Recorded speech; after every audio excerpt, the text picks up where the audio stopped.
लाभले आम्हास भाग्य बोलतो मराठी, जाहलो खरेच धन्य ऐकतो मराठी.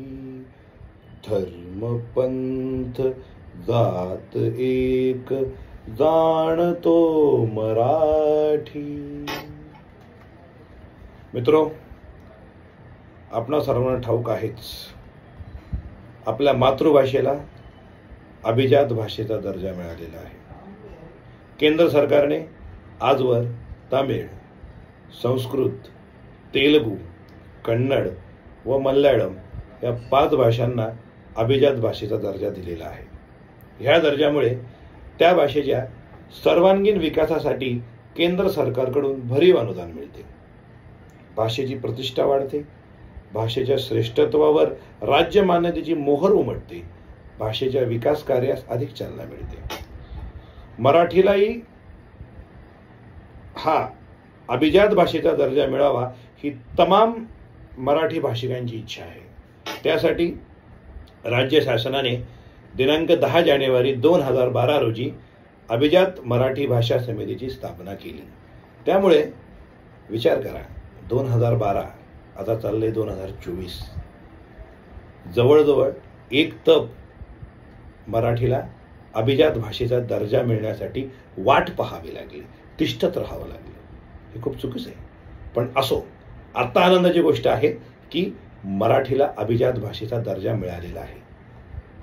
तर अभिजात भाषेचा दर्जा मिळण्यासाठी केंद्राचे काही निकष आहेत. ती भाषा खूप जुनी असावी लागते, म्हणजे जवळजवळ 1500 ते 2000 वर्षापूर्वीचा तिचा इतिहास असावा लागतो आणि तेव्हापासून ती वापरात असणं देखील गरजेचं आहे. दुसरी गोष्ट आहे भाषेची मौलिकता आणि सलगता, ती सलग असली पाहिजे. तिसरं आहे भाषिक आणि वाङ्मयीन परंपरेचे स्वयंभूषण. तिसरं आहे प्राचीन भाषा व तिचे आधुनिक रूप यांच्यात पडू शकणाऱ्या खंडासह जोडलेले असलेले नाते. ह्या निकषांच्या मुद्द्यावरून मराठी ही अभिजात भाषा आहे हे सबळ पुराव्यानिशी सिद्ध झालेलं आहे. केंद्राने उगीच द्यायचे म्हणून दिलेलं नाही. समितीने सबळ पुरावे दिले आणि त्यानंतरच मराठी भाषेला अभिजात भाषेचा दर्जा मिळालेला आहे. मराठीतला आज उपलब्ध असलेला पहिला ग्रंथ म्हणजे गाथा सप्तशती हा सुमारे 2000 वर्षे जुना आहे. त्यातल्या त्यात लीळाचरित्र आणि ज्ञानेश्वरी हे मराठी भाषा अतिशय प्रगल्भ झाल्यानंतरचे श्रेष्ठ ग्रंथ आहेत. भाषा काही एकाएकी प्रगल्भ होत नाही, तशी होण्यासाठी अनेक शतके जावी लागतात. जुन्नरमधील नाणेघाटातील ब्राह्मी लिपीतील 2200 वर्षापूर्वीचा शिलालेखात मराठींनो हा उल्लेख विनय पीटक, दीपवंश, महावंश ह्या ग्रंथातील महाराष्ट्राचे उल्लेख, हाल 7 वाहनाच्या गाथा सप्तशतीतील श्रेष्ठ दर्जाचे मराठी काव्य, रामायण, महाभारत आणि गुणाढ्याच्या बहुकथेत येणारे असंख्य मराठी शब्द, वररुचीचे प्राकृत प्रकाश, हेमचंद्राची देशी नाममाला, शाकुंतल, मृच्छक कटिकातील अनेक पात्रांच्या तोंडाचे मराठी, प्राचीन मराठीतील संवाद यावरून मराठीची प्राचीनता निर्विवादपणे सिद्ध होते. मराठी भाषेला अभिजित भाषेचा दर्जा मिळाला. अभिजित भाषेचा दर्जा मिळाल्यानंतर काय होते? अभिजात भाषेचा दर्जा मिळाल्यास स्कॉलरसाठी दरवर्षी 2 पुरस्कार मिळतात. अभिजात भाषेचा दर्जा मिळाल्यानंतर सेंटर ऑफ एक्सलन्स फॉर स्टडीची स्थापना करण्यात येते. अभिजात भाषेला प्रत्येक विद्यापीठात एक अध्यासन केंद्र स्थापन केलं जातं. पहा, इतका मोठा आणि महागौरव आपल्या मातृभाषेचा झालेला आहे. फार आनंदाची बाब आहे. सारा महाराष्ट्र नव्हे, सारा देश आनंदात आहे. कित्येक दिवस हा आनंद टिकणार आहे, कित्येक दिवस. मित्र, थोडा विचार करा. आपल्यापैकी बरेच जण मेट्रोज म्हणजे महानगरात राहतात. मुंबई, पुणे यासारखी अजूनही काही महानगरे महाराष्ट्रामध्ये आहेत. आज 11 कोटी लोकांची मराठी ही मातृभाषा आहे. आपण दररोज वापर करतो का, हा मोठा प्रश्न आहे. आपण ज्यावेळेस सकाळी सकाळी घराच्या बाहेर पडतो, घरातलं सोडून द्यावं, आपण जेव्हा एकमेकांशी बोलतो उठल्या उठल्या काय म्हणतो? सुप्रभात, नमस्कार की गुड मॉर्निंग? काय म्हणतो? Good morning. अरे मला राम राम नमस्कार असं काही बोलता येत नाही का?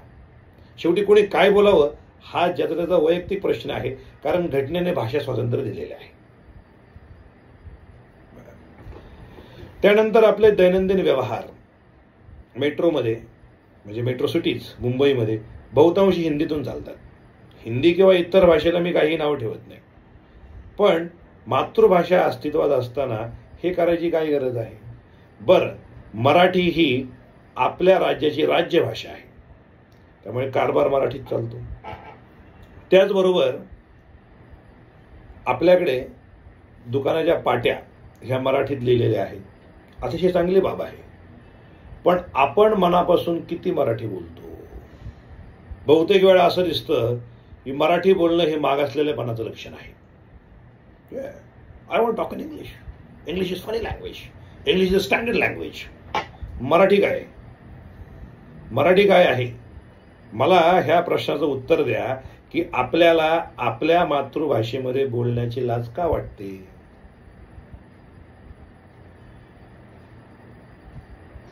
इतकी जुनी भाषा आहे, 2500 वर्षाचा नुसता इतिहास नाही तर 2500 वर्ष ह्या भाषेचा वापर चालू आहे दैनंदिन जीवनामध्ये. शिवाजी महाराजांचा राज्यकारभार हा मराठीत चालायचा. गोव्यात पण राज्यकारभार हा मराठीतच चालतो. मग आपल्याला नेमका काय पोटसोळ उठलाय? इंग्रजी ही जागतिक भाषा आहे, ती प्रत्येकाला येणं गरजेचं आहे, पण त्याकरता मराठी हे लोल मार्केट हे म्हणायची काय गरज आहे?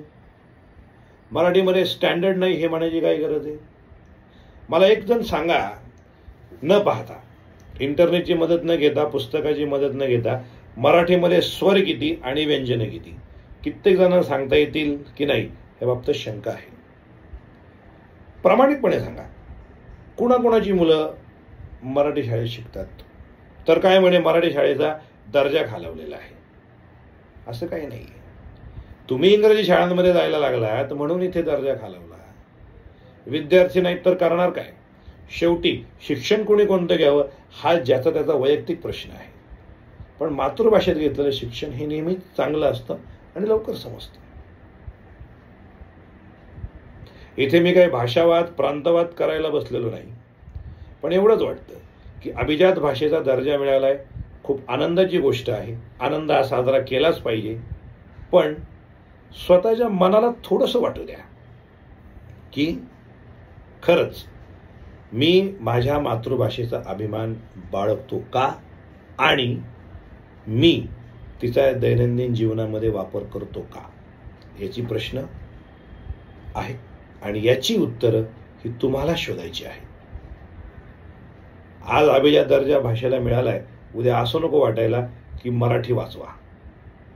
त्यामुळे मित्रहो, माझी सर्वांना हात जोडून विनंती आहे की दैनंदिन जीवनात आपल्या मातृभाषेचा म्हणजे मराठीचा उपयोग करा.